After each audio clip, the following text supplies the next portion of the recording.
So there's so many plants that I'm like, you are not worth it, but here I am taking care of you. Hey, welcome back. I'm Andrea. It's been a while, but I've been thinking of you. I've been thinking of you for so many months. Who do I talk to about this stuff if not you?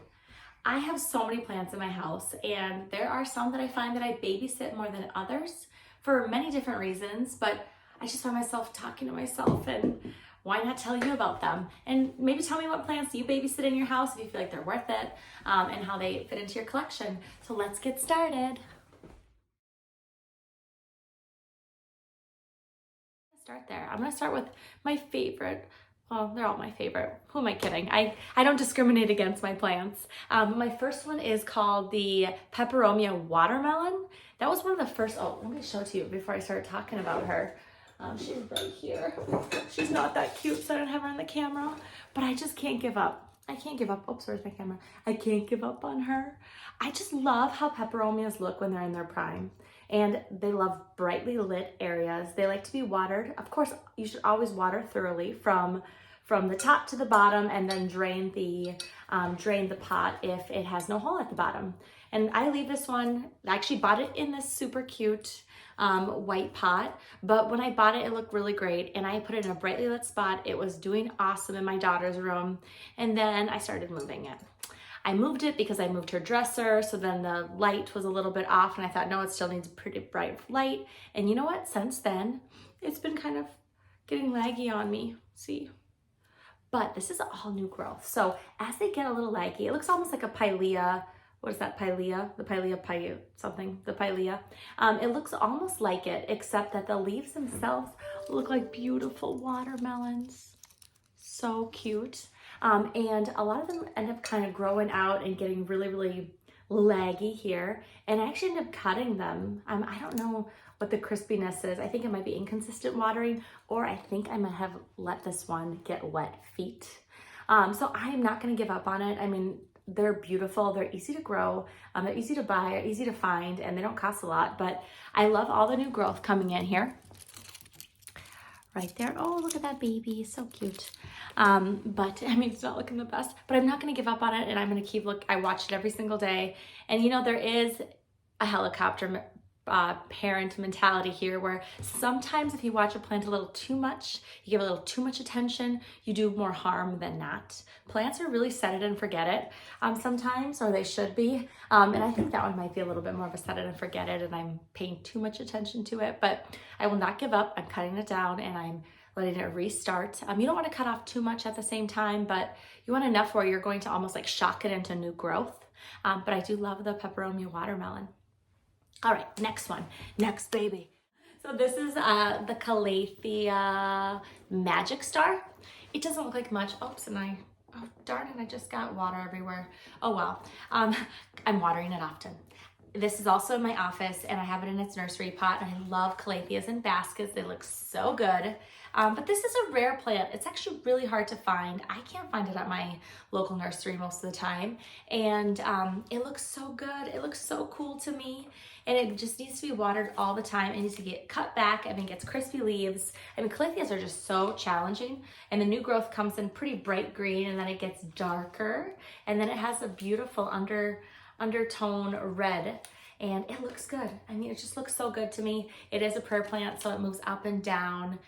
Oh, and it needs constant watering. So I'm watching this one all the time. It's just, I'm watching this too because it's hard to replace. If it's a hard to replace plant, I kind of want to put a little extra TLC towards it. This is my newest Ficus Tineke. Is that what it is? It's my newest ficus. I love ficuses in baskets. Frankly, I think I love a lot of big plants in baskets because they're just nice floor pieces. They look so good. I really don't have a lot of decoration in my house other than plants and their pots and their baskets. But I got this for Valentine's Day from my husband. He's so sweet, thank you. And I babysit this one. I watch it every day. I have it right in my living room so I can see it and not miss it, because I don't want it to lose leaves. The thing with ficuses I've learned, now that I've owned so many of them, I think I have maybe, I don't know, 7 of them or something. But the thing with ficuses is that they start balding a little bit if they're missing some waterings, which is natural, right? We all lose hair. We all need to clip our nails. We gotta do some maintenance too. So ficuses, they're going to lose them towards the bottom, and they're gonna have new growth at the top. So this one has not given me much new growth since I got it in February. So what are we in? We're in April. And I have not had much dye down here, but I don't want it to, so I am watching it. I have my other ficuses all kind of look bald at the bottom at this point, and then they're all getting all the growth at the top, so they become a little bit more of a different shape than I want. And this one, I like the shape as it is. It's so pretty, and it's fun to look down at it. I'm gonna maybe put that there, but I like to look down at it and see how beautiful it is and how variegated it is. I love it. Oh, I just watched a whole video on this. So I bought this when I was at the my local nursery, and I'm keeping the tag in because it's a new plant for me. I feel like I'm gonna remember all plant names, and then I realize I can't. I got a lot of other things going on. So for a while, I kind of keep the tag just to learn it. So this is called the Peperomia Beetle. Look, it looks like it's fake. I mean, that does not even look like a real plant. Wow. Peperomia Beetle, which is called the Peperomia quadrangularis. So it's in a 4-inch pot, okay? Honestly, 4-inch pots are the best. They're great for tabletop. I have this in our office right now, right next to our workstation. So it's just right there. It's a great display piece. It's a great paperweight if you need it as a paperweight. And I'm just obsessed with it. It's new, so I want to watch it. Because in a 4-inch pot, some plants, mostly peperomias, are really easy to take care of. They don't really get destroyed if you miss watering them for a week or if you're behind by a week. However, that Peperomia watermelon and a few other peperomias I own have really shown me that they need a little bit more TLC, and I just don't want to lose it. Since it's brand new, I want to make sure that I'm taking care of it and I'm figuring out her watering needs or its watering needs. So having it right front and center, first off, it looks good. It's very helpful, and because it's in a 4-inch pot, I don't know how much watering it needs quite yet. Here it says, allow top inch of soil to dry before watering. I mean, that should be all your plants, actually. But I think it looks great. I love the pot. I just got this pot, so cute. Very petite. You could buy a fake version of it at Home Goods, but this is better because it gives you oxygen, and it's not fake. Yes, it's real. Okay. The Calathea. This Calathea is the Brimnina, something like that. I'm so bad. Just forgive me today. I got a video, okay? I did a video and I need to share this with you. But this I just got. Oh, I bought it in the pot, so that's exciting. I'm not usually a plastic pot girl, but this one looks good. I have it on my bedside, and I have it on my bedside for a few reasons. First off, it's a Calathea. Look at that. Look at the markings of these leaves and how much they move. It is so happy with me too. It's giving me so much new growth. Yay! And it's a beautiful floor plant. I mean, it is a staple piece in my room. It looks awesome. And I think I kind of trick myself and say, okay, if I have a Calathea in my room where maybe my humidity is pretty normal. They like usually a lot more humidity than my bedroom gives, but I'm like, I know I'll be able to water it all the time. I mean, I have no excuse. And I wanted to survive. I wanted to make many different Calatheas before it in my room. Have not made it. So I wanted to go bigger with Calathea, so then it has, so then when you're watering it, of course you water it thoroughly all the way down, but when you water it, you don't have to water it so much because it has more water to work with. I kind of overwater them a little too, just in case. I know no plant likes wet feet, but I feel like if one type of plant could tolerate it, totally in the Calathea family.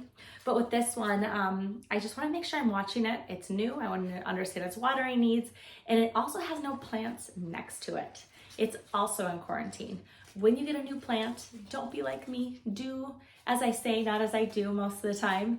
You need to quarantine your plants. You need to set them away from all your other plants just to watch them a little more closely. Make sure it didn't come to you with bugs. Make sure it didn't come to you with spiders. Make sure it didn't come to you with mealybugs. Make sure it's not diseased. Make sure that you understand its watering needs. This one came with some bugs. I knew it would come with bugs. It was $20. Can you believe this whole thing was $20? was 20 bucks on sale, and no other plant, even in this genus in the same pot, was 20 bucks. They were all double the price. And I thought, that one must be sick, or maybe someone returned it. I don't know. Well, I'm still gonna buy it, make sure I quarantine it. And worst case, I lose 20 bucks, but I enjoy it along the way. And so far, so good. Other than it, I've noticed some of those fruit flies in my house. I thought, oh, springtime's here, so now I gotta watch my plants a little bit closer, so they don't, these flies don't have babies, don't have eggs, but I think this one came with it. So this will go right back into quarantine when I'm done with this video too, but I love it. I almost forgot about my Peperomia Hope that I moved recently. Oh, I watched this plant like a hawk. I love it so much. Since I figured it out, wow, look at that. Since I figured it out, I wanna make sure I treat this baby well. Not that they're hard to find, not that they're hard to care for, but I love it. Oh, and it's in my bedroom.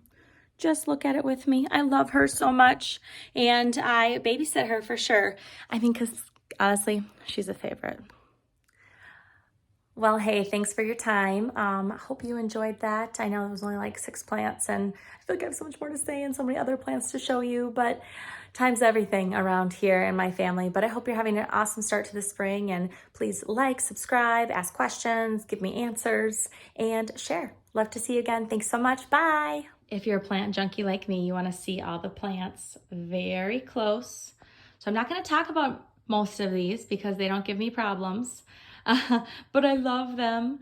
Oh, this one's new too. Oh, sorry about my baby toys. But this one is awesome too. This is a parlor palm that my mom got me for Easter. I love it. It's really fitting in with my collection. Obviously my Hoya, it's getting moved. It looks so good. I love it. Oh, beautiful.